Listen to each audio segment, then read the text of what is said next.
Life and Loss in the Shadow of the Holocaust tells the story of a family torn apart by World War II.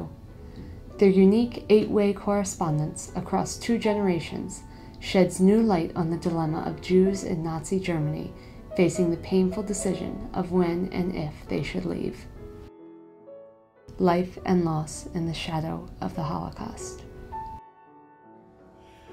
I think what's so interesting about this book, even though of course there have been many Holocaust stories that have been published over the years, is that it is a family story based on an amazing collection of letters and diaries across 3 different continents.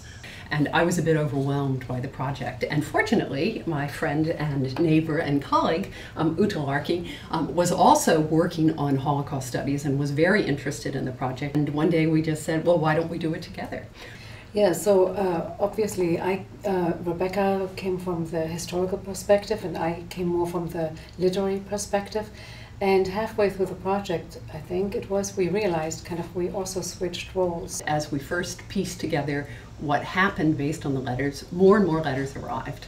And so trying to figure out how to change the story based on the new information, diaries and interviews, was really quite a process. That was very interesting to piece together the family history and the historical events, and it became like detective work many times, but really it was also one of the heart-wrenching moments many times when we read the letters and we were really absorbed in all the plans and dreams and hopes that the family members had, and we knew the outcome, but we would not get that in the way of our telling the story.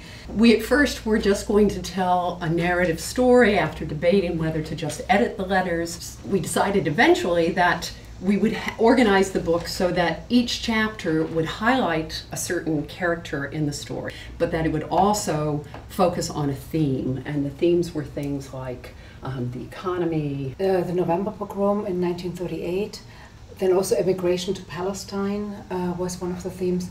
And I think what works so nicely with that organization is that the reader gets to know each individual and really care about them, so that as their lives become more intertwined, there's already a relationship that is developed. It's interesting because now that the book is out, many members of this younger generation have read it and are reacting to it, and they're all amazed at what they didn't know, and how things were pieced together. Each one knew something else, but because in fact they've never met together at one time. And interestingly enough, the book is bringing them all together for the first time this fall.